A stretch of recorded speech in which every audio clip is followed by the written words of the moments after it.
We're continuing our conversation with the candidates here on AM Quincy. And next up, we welcome to the program school committee woman and candidate for re-election, Tina Cahill. Good to see you, Tina. Good to see you too. Thank you for having me. A pleasure to talk with you.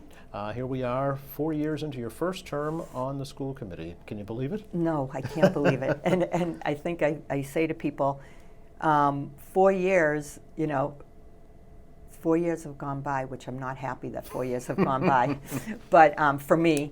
But I know we talk about the 4-year term, and I think it's really important to have a 4-year term, especially in the school system, because it's such an intricate district, and there's so much that goes on in academics and in education.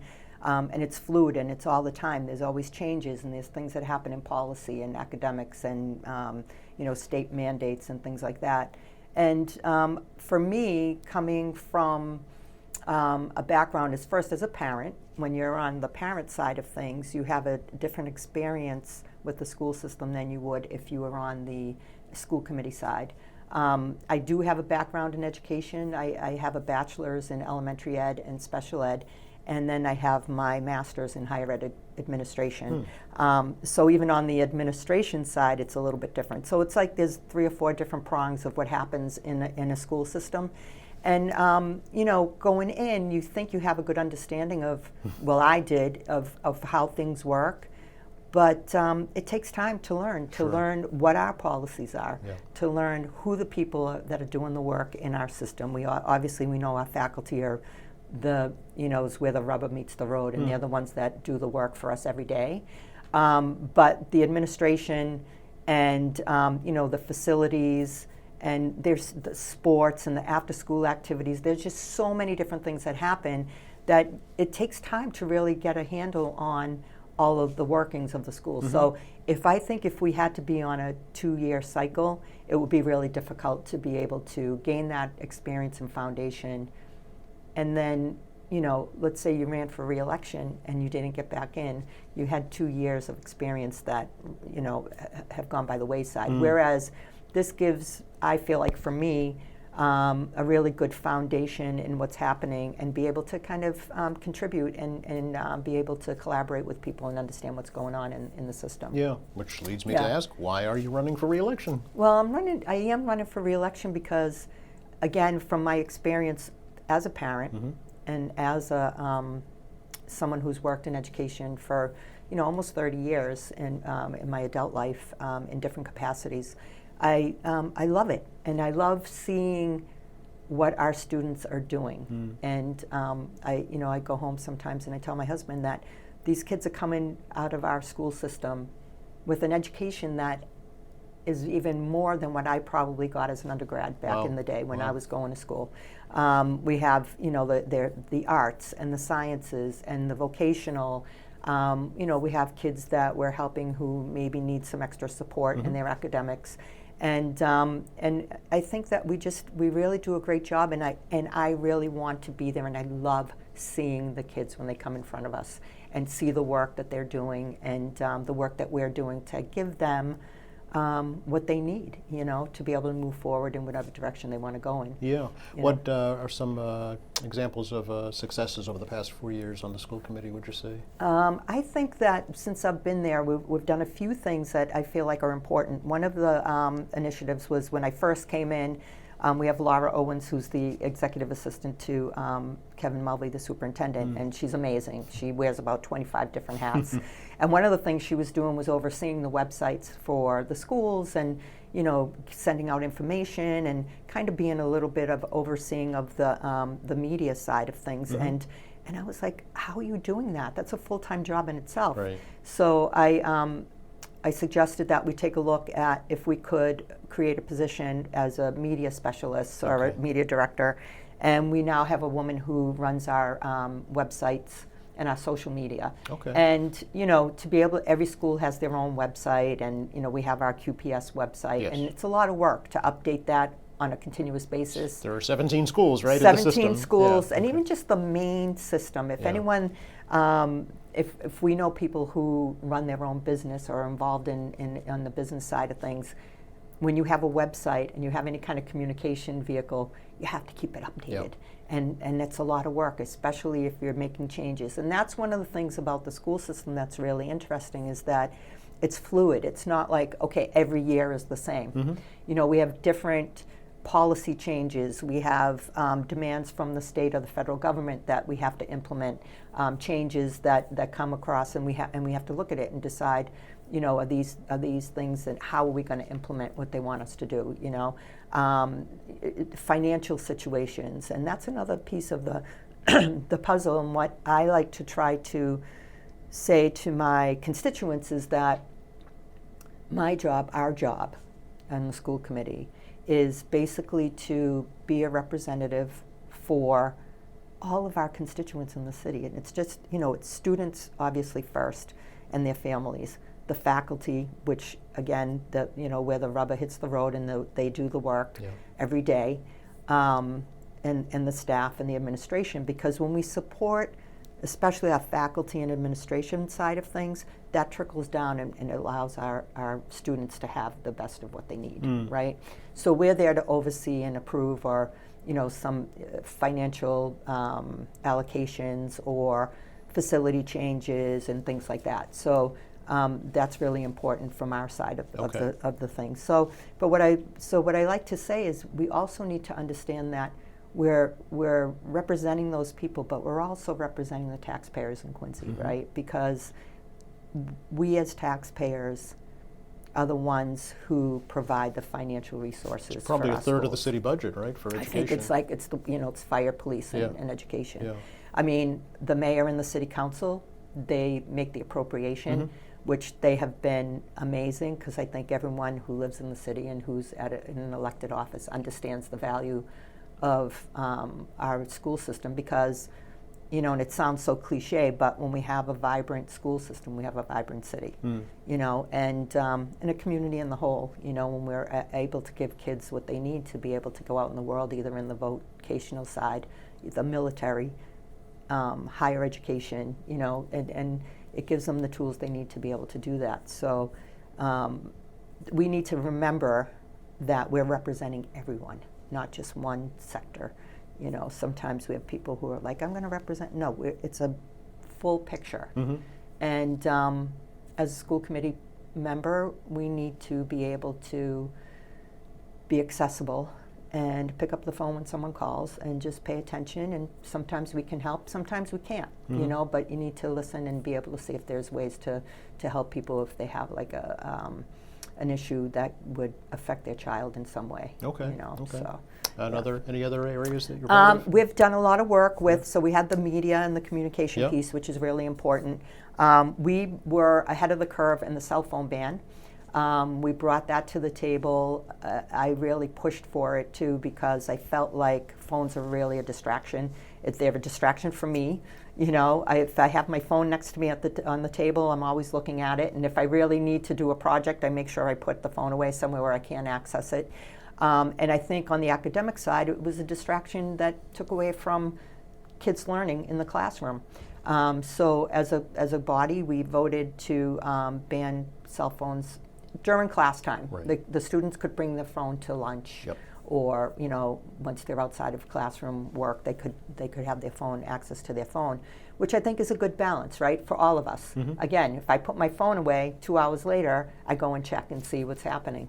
And I think that, and I had mentioned it before, that, you know, I volunteered at one of the schools at Quincy High School one day, and I was there at lunchtime, and I thought I was going to see, after the ban, I thought I was going to see all the kids just like run into the table and be looking at their phone the whole time. The whole lunch hour. The whole lunch hour, just looking at, you know, a couple of kids, you know, you'd see some kids and they'd be looking at their phones or whatever, but I think the majority of kids were just interacting with each other and normally wanting to socialize and be with each other, you know, so that made me happy, because, you know, sometimes when you say someone can't have something or do something, they want to do it more. Sure. So that was great, and we did that, which I thought was really important. Okay. We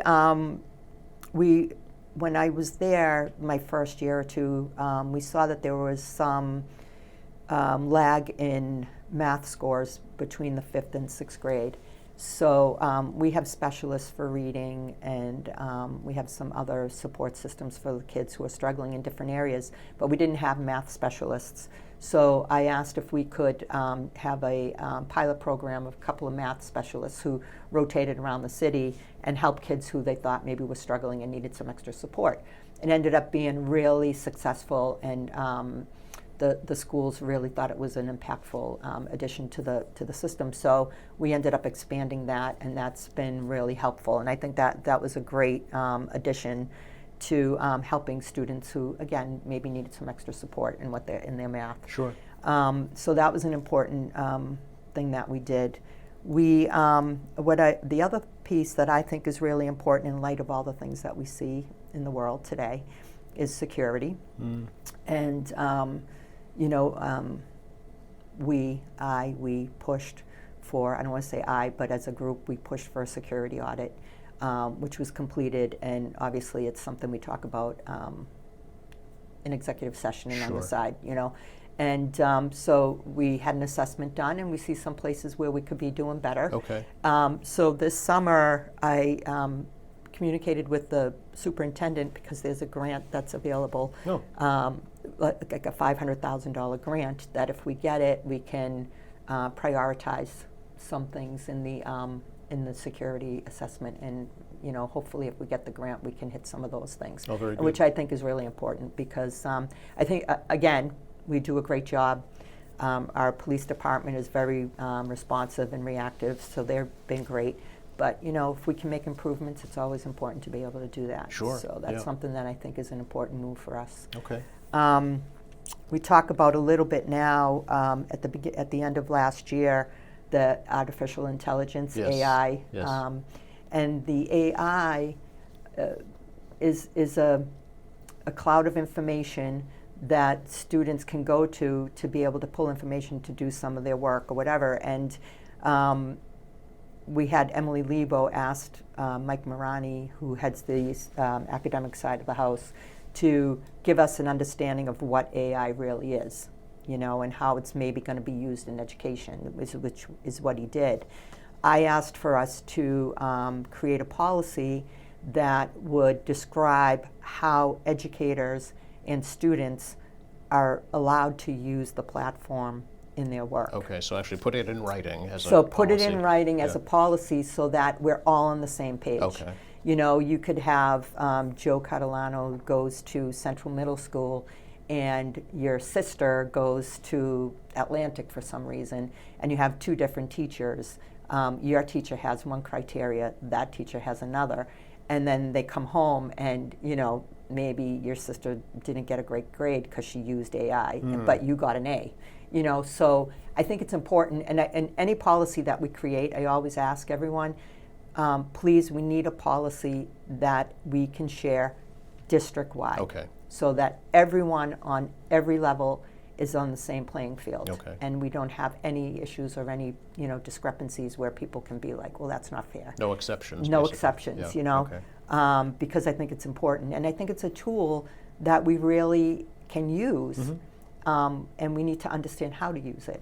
Okay. Because people will be using it. Okay. So that's in process right now? So that's in process Okay. right now. We kind of addressed that at the end of the year. And Okay. now that we're just starting to get back in session, they're going to be coming back with us with a policy for us to review. And I think that's important too.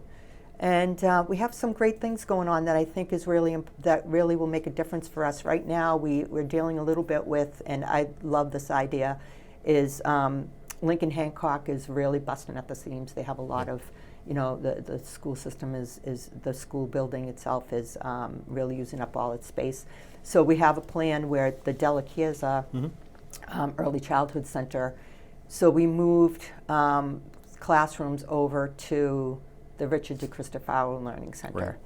Right. And that building is empty now. So doing some work there, we were going to create a kindergarten pre-K center. Oh, really? So what Okay. we're looking at, I think, is, so what they're going to do is take 7 or 6 kindergarten classes from Lincoln Hancock. So that'll open up some space there and alleviate their space issues. Yes. Put the kindergarten into the Della Chiesa, and then have, I think, 7 pre-Ks will open up there. Okay. So that'll be an additional, right now we have 23 pre-K classrooms in the city. I believe, at the Richard de Cristofaro Center and at Snug Harbor. Okay. Some of them are integrated, some of them are CARES programs for students who need extra support. And I think these will be pre-K classes. So, which opens up, there is a mandate in the state for some year where we're supposed to have pre-K for all of our students. I don't know the year that they want us to have that implemented by, but this will be a start in getting something like that done. And Okay. it's a huge need, right?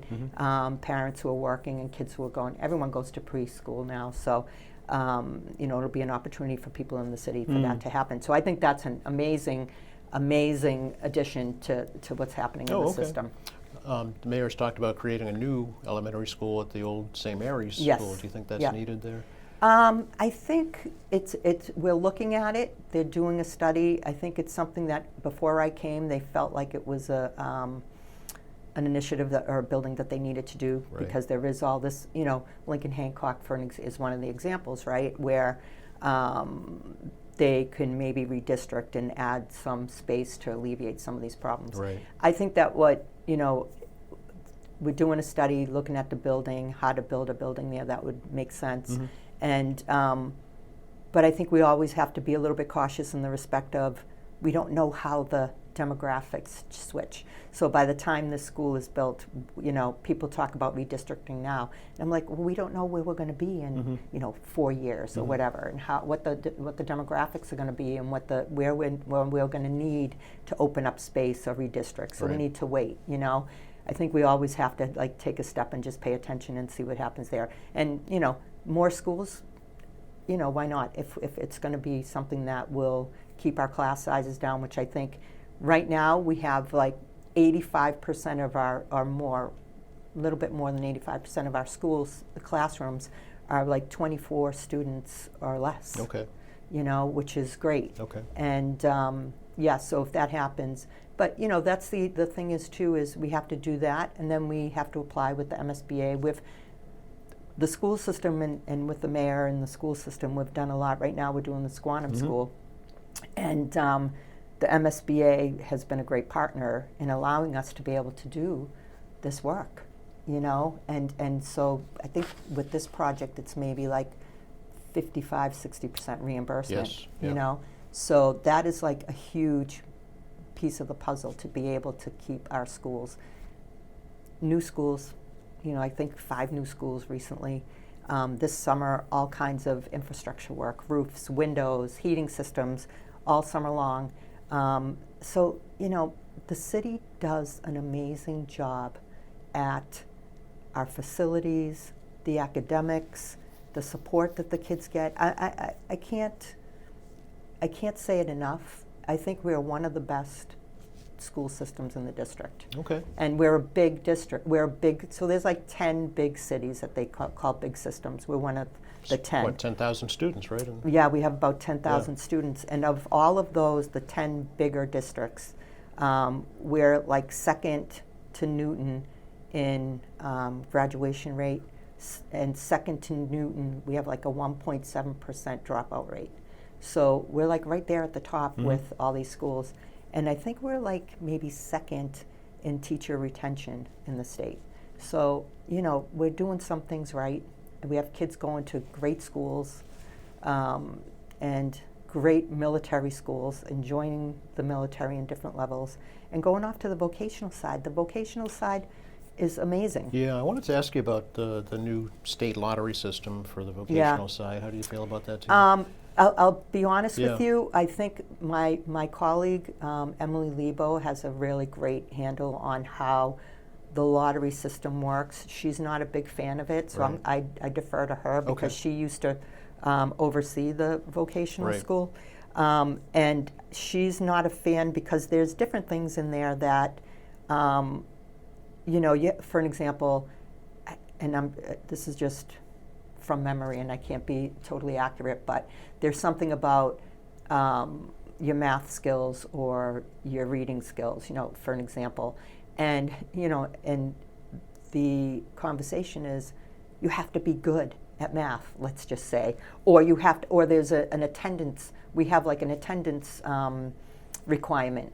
And if kids aren't coming to school or have bad attendance, they can't be part of this lottery to get into the program. I see. Well, if you're not going to show up for school, then how are you going to show up? You're taking a space from someone who is valuing the.